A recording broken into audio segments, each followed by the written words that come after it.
Dr Anantha, who's one of our keynotes today. Perhaps you could tell me a little bit about your talk that you're going to be giving. Okay, so I decided to go with a provocative title, Predators to Nurturers. And the trust for that was that our premise is that the education system that we have right now doesn't explicitly train us to be predators. We don't go out to try to get and take others out. But in a way, it's such a regimented system, one which is becomes so competitive, one that looks at one's own self and not with respect to the others, that it creates this sense of a predator, if I can use that term. And it goes against our very nature of being a human being, because a lot of the recent research from the neurosciences say that we are empathetic species by nature.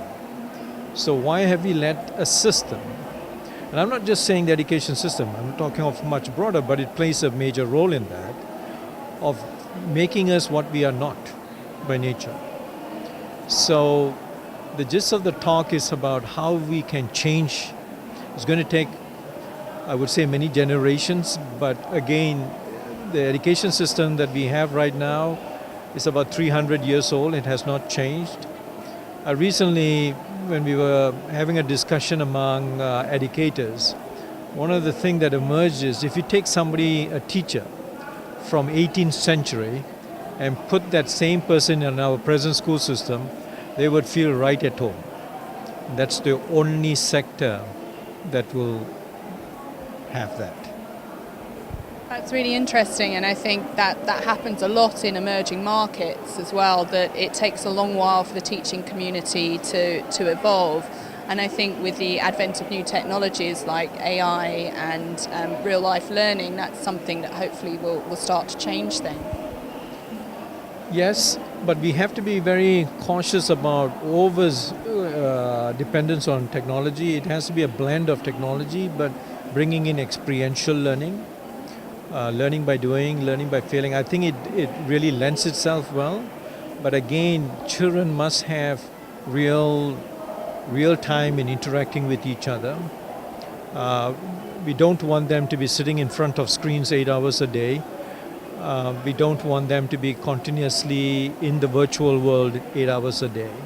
But a nice combination of the two, I think, would be extremely useful. So it's about sort of balancing emotional learning and well-being with the advent of technology, particularly in the K-12 system. That's true. So, when I have my talk later, we talk about what we call the social brain. The brain is not a rational brain. It is a social brain. Emotions play a very big role in it. And the whole notion of emotional regulation is something that the schools have not stepped up to. They feel that that's not their role to. It's primarily focused on building what we call the intellectual intelligence, primary knowledge, academia. But emotional intelligence is extremely important. It allows us to maneuver times of stress, anxiety, working with the other, understanding the other. In one of the, at the institute, the Gandhi Institute, we don't accept tolerance. We accept understanding and respect. Tolerating another person is not acceptable. We really have to understand and respect that person, and also agree to disagree, and still be friends. And what would you hope would be the one thing that educators take away from your talk today? Is the importance of emotional intelligence. Building emotional intelligence, something which should not be taught as a separate subject. It should be mainstreamed within the school, throughout the school. Emotional resilience is going to be what our younger generation will need to maneuver the challenges of the 21st century, which are very uncertain. Climate change, rising extremism, lots of challenges which we might even not know today that might emerge within the next 10, 25 years. We need to have that kind of a mindset. And I think that it really is a challenge for teachers, how fast technology is moving, and also educating children for perhaps jobs that don't exist, for a future that we don't know what that will look like. So you bring up an interesting topic of teachers. The question is, have they outlived their usefulness? I would sort of answer that with a guided no. They have to re-engineer themselves. They're no longer custodians of knowledge. Knowledge these days is freely available.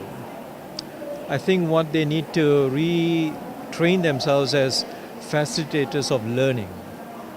How do you maneuver the maze of information that's available on the internet? How do you ask the right questions? So critical inquiry is not to accept what you see and read as the fact. It's how do you actually resolve it within yourself? So deconstruct and reconstruct. And that's what I think teachers' challenges will be in the near future.